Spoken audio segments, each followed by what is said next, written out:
2030 के इस भारत के इस खास कार्यक्रम में आप सभी का स्वागत है। आज हमारे साथ मेहमान जुड़े हैं उत्तर प्रदेश से। दरअसल हमारे साथ अलग अलग मेहमान जुड़ते रहते हैं और उनसे चर्चा यही रहती है कि आखिर भारत देश को मिले सतत विकास लक्ष्य जो है वो कैसे हासिल हो पाएंगे। तो आज के मेहमान हमारे साथ जुड़े हैं, समाजवादी पार्टी से ताल्लुक रखते हैं, राज्यसभा सांसद हैं उत्तर प्रदेश से जावेद अली खान जी। सर बहुत बहुत स्वागत है आपका हमारे इस खास कार्यक्रम। धन्यवाद। जी जी जी।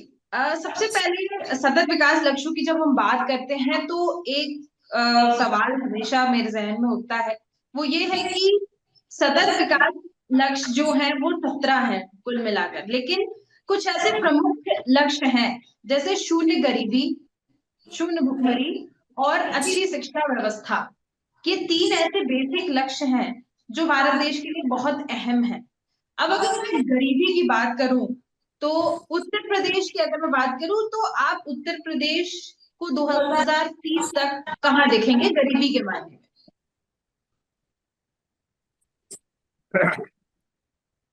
देखिए, गरीबी दूर करना जी हर सरकार का लक्ष्य होना चाहिए।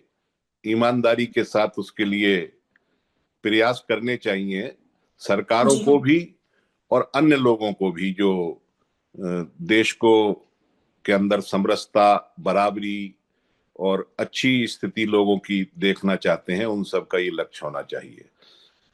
सरकारें अपने अपने एंगल से इसके लिए प्रयास करती हैं, लेकिन बदकिस्मती ये है कि सरकारों द्वारा किए गए प्रयास, दावे तो उनके बहुत ज्यादा होते हैं, लेकिन जमीन पर वो इतने अधिक होते नहीं हैं जितने दावे होते हैं। तो मैं समझता हूं कि 2030 की जहां तक आप बात कर रहे हैं, अभी लग नहीं रहा कि बहुत ज्यादा कुछ उसमें जो वर्तमान स्थिति है उससे स्थिति कोई उसके विपरीत होने वाली है, क्योंकि लक्ष्य तय करना एक अलग बात है और उसके लिए ईमानदाराना प्रयास करना एक अलग बात है। मैं समझता हूं कि जब तक संपत्ति का या धन का कुछ हाथों में केंद्रीयकरण होता रहेगा, तब तक गरीबी सही मायनों में दूर नहीं हो सकती और बराबरी और समरसता का जो लक्ष्य हम हासिल करना चाहते हैं वो करने में परेशानी होगी। तो मुझे 2030 तक कोई बहुत ज्यादा बदलती हुई तस्वीर नजर इस फील्ड में नहीं आ रही। सर, आपने ये चीज कही कि लक्ष्य तय करना अलग बात है और उन चीजों को लागू करना अलग बात है, ग्राउंड लेवल पर काम करना अलग बात है। जाहिर सी बात है क्योंकि 2030 के लक्ष्य तो मिल गए हैं, लेकिन जब हम ग्राउंड लेवल पर उतर कर देखते हैं तो चीजें कुछ खास बेहतर दिखाई नहीं देती है। हालांकि जैसा आपने कहा कि सरकार की जिम्मेदारी और सभी सरकारों की जिम्मेदारी है, इस चीज में बिल्कुल कोई भी बैर नहीं है। तो मैं आपसे एक चीज जानना चाहूंगी, हाल फिलहाल में कुछ समय पहले उत्तर प्रदेश सरकार ने कैंपेन लॉन्च किया था, जीरो पावर्टी कैंपेन। उनका कहना है कि उनका ये लक्ष्य 2025 तक उत्तर प्रदेश को गरीबी मुक्त करने का, जीरो पावर्टी करने का। तो आपको क्या लगता है कि 2025 तक जो सरकार का ये लक्ष्य है, उत्तर प्रदेश सरकार का खासतौर पर, वो सफल हो पाएगा? इस पे आप क्या विचार है? देखिए, सरकार चाहे उत्तर प्रदेश की हो या देश की हो, जब तक हम देश के अंदर 80 करोड़ लोगों को मुफ्त अनाज की सुविधा देंगे तो मुझे नहीं लगता कि बहुत जल्दी इस स्थिति से हम उबरने की स्थिति में हैं। बहुत से कारण हैं, उसके राजनीतिक कारण भी हैं उस मामले को कंटिन्यू रखने के लिए, राशन की जो सप्लाई है, और दूसरे कारण ये भी हैं कि वास्तव में गरीबी है भी। तो अब वो किन्हीं कारणों से हम उस स्कीम को बंद नहीं कर पा रहे हैं, लेकिन जब तक इतने बड़ी संख्या में हम लोगों को मुफ्त राशन देंगे, तब तक हम माने या ना माने, लेकिन ये बात सिद्ध होती है कि हम बहुत ज्यादा गरीब हैं और हमारे समाज का बड़ा तबका बहुत ज्यादा गरीबी के स्तर पर है।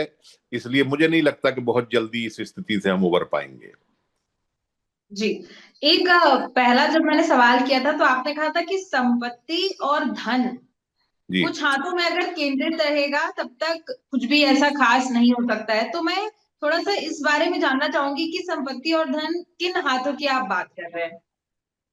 मैं जो बड़े पूंजीपति हैं, इजारेदार हैं, जो भारत के संसाधनों पर, भारत की संपत्ति पर, भारत के धन पर लगातार जिनकी पकड़ मजबूत होती चली जा रही है, डेमोक्रेसी जी के अंदर, समाजवाद के अंदर, क्योंकि हमारा देश जो है वो संवैधानिक तौर पर समाजवाद का संकल्प लेता है और समाजवादी व्यवस्था कायम करने की बात करता है, जिसके अंदर बराबरी होगी, जिसके अंदर बहुत सारे अधिकार होंगे लोगों के, सबकी हिस्सेदारी होगी देश के डेवलपमेंट में। वहां संसाधनों पर कुछ खास लोगों का या एक खास वर्ग का, जो बड़े इजारेदार पूंजीपति हैं, उनका जी लगातार पकड़ उनकी मजबूत होती चली जा रही है और जनता की पहुंच से प्राकृतिक संसाधन और दूसरे संसाधन दूर होते चले जा रहे हैं, और वो फिर उसकी कीमत वसूल करते हैं। जिन लोगों के पास वो संसाधन हो जाते हैं उसके उपयोग के लिए या उसका बंटवारे के लिए, वो फिर उसकी मनचाही कीमत वसूल करते हैं। तो मैं समझता हूँ ये स्थिति गरीबी दूर करने के लिए या बराबरी लाने के लिए, समरसता लाने के लिए बहुत सुखद स्थिति नहीं है। बिल्कुल। यहाँ पे समाजवादी पार्टी से आप ताल्लुक रखते हैं, तो मैं समाजवादी पार्टी से जुड़ा हुआ एक छोटा सा सवाल पूछूंगी। जब भी हम गरीबी, भुखमरी और शिक्षा की बात करते हैं, यहाँ पर उत्तर प्रदेश की मौजूदा स्थिति अगर देखें तो बेरोजगारी है। अगर और इस लेवल पे है, और माना जाता है कि उत्तर प्रदेश के जो छात्र हैं काफी पढ़ाई में अच्छे होते हैं, अगर उनको थोड़ी सी भी फैसिलिटी मिले तो वो आगे निकल जाते हैं। लेकिन यहाँ पर बेरोजगारी का अगर हम स्तर देखें तो वो बढ़ता हुआ नजर आ रहा है। लोगों की ये शिकायत है। वहां पर हमारे कुछ लोग मौजूद हैं, उनसे बातचीत हुई, उनसे ये पता चला कि उनका ये कहना है कि शुरुआत से ही उत्तर प्रदेश के ऊपर कुछ खास ध्यान नहीं दिया गया। उत्तर प्रदेश और बिहार की अगर हम बात करें, वहां के लोगों का इस्तेमाल किया जाता है, वहां के लोगों का की जो काम करने की शक्ति है, जो आगे बढ़ने की इच्छा है, उसका इस्तेमाल किया जाता है। लेकिन ना वहां पे रोजगार है, ना वहां पे कुछ इंडस्ट्रीज आ रही हैं, ना फैक्ट्रीज आ रही हैं। माइग्रेशन एक बहुत बड़ा इशू है। तो लोगों का कहना है कि कोई भी सरकार रही हो, चाहे वो समाजवादी पार्टी रही हो, चाहे वो बहुजन समाजवादी पार्टी रही हो या भारतीय जनता पार्टी रही हो, कभी भी किसी भी सरकार ने इस राज्य के ऊपर या इन राज्य के लोगों के ऊपर ध्यान नहीं दिया है। इस पर आप क्या कहेंगे? देखिए, जहां तक समाजवादी पार्टी की सरकार के दौरान उत्तर प्रदेश के विकास की स्थिति है या बाहर के उद्योग आना का सवाल है, तो मैं समझता हूं कि जितना बेहतर स्थिति समाजवादी पार्टी के शासन के दौरान थी, इतनी आज नहीं है। आप जितनी भी इंडस्ट्री नोएडा में, नई इंडस्ट्री देखते हैं, वो सब अखिलेश यादव जी जब हमारे मुख्यमंत्री थे उसी दौरान की आई हुई है।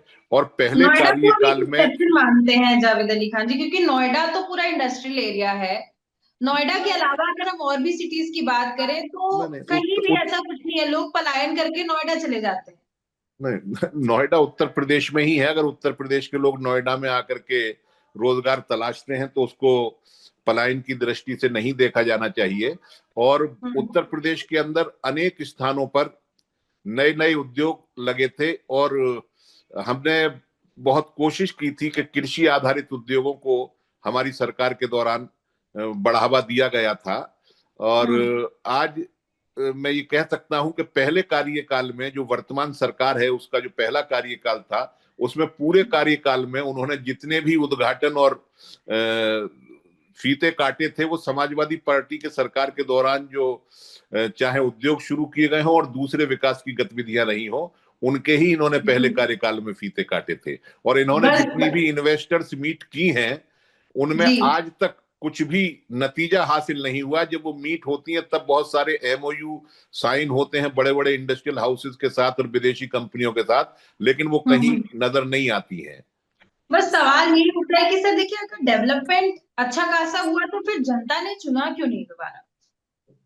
देखिए, जनता के चुनने के बहुत सारे कारण होते हैं। मैं आपको नाम याद होगा, मणिपुर में एक शर्मिला इलोम है, जो वहां जो कानून लगा हुआ था उसके खिलाफ उन्होंने कितनी लंबी भूख हड़ताल की थी और कितना व्यापक उनके लिए लोगों का समर्थन होता था। लेकिन जब वो चुनाव में गई तो उन्हें 300 कुछ वोट मिले थे एक एमएलए का चुनाव लड़ने के वक्त पे, जबकि बहुत लोकप्रिय वहां की शख्सियत रही थी।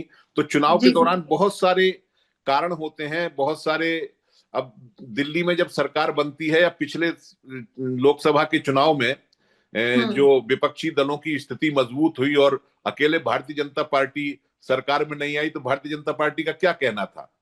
उसका कहना यह था कि भ्रम पैदा कर दिया। तो अपोजिशन में रह करके तो दूसरी पार्टियां भ्रम पैदा करती हैं, तो सरकार में रहने वाली पार्टी किस हद तक भ्रम पैदा कर सकती है वो आप अंदाजा लगा सकती हैं। तो मैं यही कहना चाहूंगा कि चुनाव के लिए बहुत सारे फैक्टर होते हैं, अकेला विकास फैक्टर नहीं होता है। लेकिन सर मेन अगर मैं कहूँ तो फैक्टर तो विकास ही होना चाहिए। अगर बहुत से मुद्दे हो जाते हैं बिल्कुल इस बात से मैं आपकी सहमत हूँ।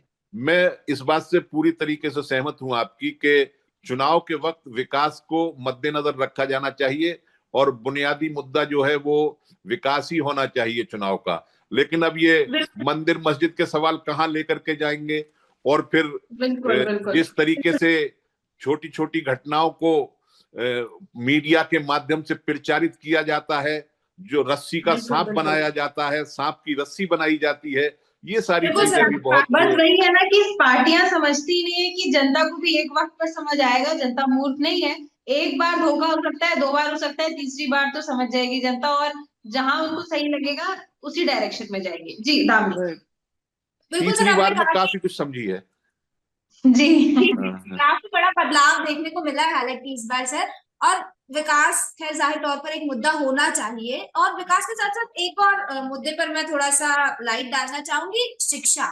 क्योंकि हम अक्सर देखते हैं कि जो चुनाव के पहले प्रचार प्रसार होता है, जो बड़े बड़े वादे किए जाते हैं सरकारों द्वारा, उसमें कहीं भी शिक्षा को उतनी इम्पोर्टेंस नहीं दी जाती जितनी देनी जानी चाहिए। हालांकि एक लक्ष्य हमारा शिक्षा भी है कि 2030 तक भारत देश में शिक्षा का जो स्तर है वो एक बेहतर पैमाने पर पहुंच जाना चाहिए। तो क्या लगता है आज की जो स्थिति है, जिस तरह से शिक्षा मिल रही है युवाओं को, आज के बच्चों को, क्या 2030 तक भारत देश उस लेवल पर पहुंच पाएगा कि लोगों को बेहतर शिक्षा मिल सके? देखिए, मेरा मानना यह है कि शिक्षा का क्षेत्र जो है आजादी के बाद से भारत में प्रत्येक राज्य में, चाहे कोई सा भी राज्य रहा हो, उस पर इतना ध्यान नहीं दिया गया जितना दिया जाना चाहिए था। कारण क्या रहे हैं इसके लिए बहुत लंबी बहस हो सकती है, बहुत लंबी चर्चा हो सकती है, लेकिन मैं यही कहना चाहूंगा कि शिक्षा को प्रायोरिटी पर रखा जाना चाहिए। मैंने शुरू में अपनी बात के कहा था कि लक्ष्य तो हम तय कर लेते हैं, लेकिन उन लक्ष्यों को दोबारा से उनका हम समीक्षा नहीं करते कि हम कितना पूरे कर पाए, कितने नहीं पूरे। मैं 2-3 उदाहरण आपको देना चाहूंगा। जब न्यूक्लियर डील हुई थी तब कहा गया था कि 1924 तक भारत के अंदर बहुत सस्ती बिजली हम जो है नाभिकीय ऊर्जा से पैदा करेंगे, यूरेनियम खरीदने के लिए हम समझौता करना है, बहुत अच्छी, और 2024 तक हम यूरेनियम इस्तेमाल करेंगे और 2024 के बाद हम थोरियम पर चले जाएंगे। जब न्यूक्लियर डील हो रही थी 2008 की मैं बात कर रहा हूं, और 2024 तक सबको बिजली मिल जाएगी, बहुत सस्ती मिल जाएगी। लेकिन आज की स्थिति क्या है, वो नहीं हो पा रही। अब हम सौर ऊर्जा का लक्ष्य तय कर रहे हैं, तो सौर ऊर्जा में हमने 22 में एक लक्ष्य निर्धारित किया कि हम 50% जो है 2022 तक या 23 तक हम बिजली जो है सौर ऊर्जा से जो कंजप्शन है, घरेलू कंजप्शन, वो लेना शुरू कर देंगे। लेकिन अब हमने बढ़ा करके उसे 2030 कर दिया है। अब 2070 तक हम जो है अपने लक्ष्यों को ले जा रहे हैं। तो डेडलाइन बढ़ाते चले जाते हैं, समय सीमा को हम लगातार आगे करते चले जाते हैं जो लक्ष्य तय करते हैं। लेकिन यह है कि शिक्षा के क्षेत्र में ये जो लक्ष्य भी हम तय करें उसे गंभीरता के साथ करना चाहिए। जब तक शिक्षा सबके लिए उपलब्ध नहीं होगी, सबके लिए सस्ते दामों पर शिक्षा उपलब्ध नहीं होगी, तब तक हम शिक्षा के क्षेत्र में बहुत ज्यादा प्रगति नहीं कर सकते हैं। और बदकिस्मती यह है कि हमारे देश में शिक्षा का स्तर तो यकीनन बेहतर हुआ है, लेकिन वो लगातार महंगा होता चला गया है और आम आदमी की पकड़ से शिक्षा दूर होती चली गई है। सरकारी संस्थानों में बुरी हालत हो गई है, वहां इतना लोड हम ले नहीं सकते, तो हम उसको बढ़ाने की बजाय नए नए प्राइवेट संस्थाएं जो है निजीकरण उसका शिक्षा का करते जा रहे हैं। निजीकरण तो एक हद तक समझ में आता है, लेकिन व्यवसायीकरण उसका हो रहा है। शिक्षा को जो है पूरे तरीके से हमारे देश के अंदर आज अच्छी शिक्षा को उद्योग के तरीके से ट्रीट करते हैं लोग, उसमें पैसा लगाते हैं, इन्वेस्टमेंट करते हैं, प्रॉफिट पैदा करते हैं, जबकि शिक्षा जो सामाजिक सरोकार होना चाहिए था। तो मैं समझता हूं कि शिक्षा के क्षेत्र में जरूर हमें प्रयास करना चाहिए और हमारी सब सरकारों को ईमानदाराना उसके लिए प्रयास बहुत जरूरी है उसके। बिल्कुल। चलिए एक आखिरी सवाल, क्योंकि समय सीमा है, तो एक आखिरी सवाल मैं आपसे पूछना चाहूंगी कि आपको क्या लगता है कि भारत देश की सबसे बड़ी समस्या क्या है? सबसे बड़ी समस्या क्या है? और साथ ही अगर समाजवादी पार्टी को अवसर मिला तो समाजवादी पार्टी किस तरीके से बदलाव ला सकती है? देखिए, मुझे लगता है कि भारत के अंदर, मैंने जैसे कहा कि संसाधनों पर कुछ लोगों का कब्जा है और सबकी भागीदारी देश के विकास में समाज के सभी वर्गों की नहीं है। ये एक बहुत बड़ी समस्या है। बेरोजगारी और शिक्षा के जो सवाल हैं वो बहुत महत्वपूर्ण हैं, लेकिन वो बगैर सब लोगों की बराबर भागीदारी के देश को आगे बढ़ाने में और देश को मजबूत करने में सबकी बराबर भागीदारी होनी चाहिए, और सबका प्राकृतिक संसाधनों पर और देश के दूसरे संसाधनों पर सबका बराबर का हिस्सा, जितनी उनकी संख्या उसके हिसाब से होना चाहिए। तो वो काम करना चाहिए। मैं निश्चित रूप से इसको जातीय जनगणना की तरफ अपनी बात को लेकर के जाना चाहूंगा। जब जातीय जनगणना होगी तो हमें पता चलेगा कि समाज में कौन वर्ग कितना है, कितना लाभ ले रहा है, कितना योगदान दे रहा है। वो प्रयास करना चाहिए कि लाभ भी बराबर बटे और रेस्पॉन्सिबिलिटी जो देश के विकास के लिए वो भी बराबर हो। इसके लिए तो जातिगत जनगणना आपको नहीं लगता कि कहीं ना कहीं सही नहीं है भारत देश के लिए? ऑलरेडी देख रहे होंगे आप कि जाति को लेकर कितना विवाद है भारत देश में। अगर ये पता चल जाए कि इस पर्टिकुलर जाति के लोग ज्यादा है, जितनी भी इस वेलफेयर, पर्टिकुलर जाति के लोग कम है, तो कहीं ना कहीं वो आपसी जो सामंजस्य भी बना हुआ है वो भी नहीं बना रहेगा। जितनी जितनी वेलफेयर स्कीम है सब जाति आधारित है हमारे देश के अंदर है। और जो सरकार ने कुछ नया काम किया, आर्थिक आधार पर जो आरक्षण दिया, वो भी एक तरीके से जातिगत आरक्षण ही है।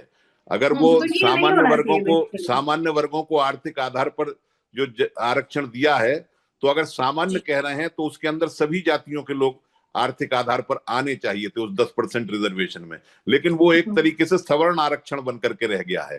तो मैं ये कहना चाहता हूं कि जाति के आधार पर हम आइडेंटिफिकेशन करने का सबसे अच्छा यूनिट जो है, डेवलपमेंट की क्या स्थिति है और उनकी क्या समाज में स्थिति है, आर्थिक स्थिति क्या है, वो हमने जो है जाति को ही मान रखा है। आज से नहीं, बहुत पहले से मान रखा है, और वर्तमान सरकार ने भी उससे कोई ऐतराज नहीं किया है, वो भी उसी रास्ते पर चल रही। तो गिनने में कौन सी परेशानी है? मेरे ख्याल से कोई परेशानी होनी नहीं चाहिए उसको।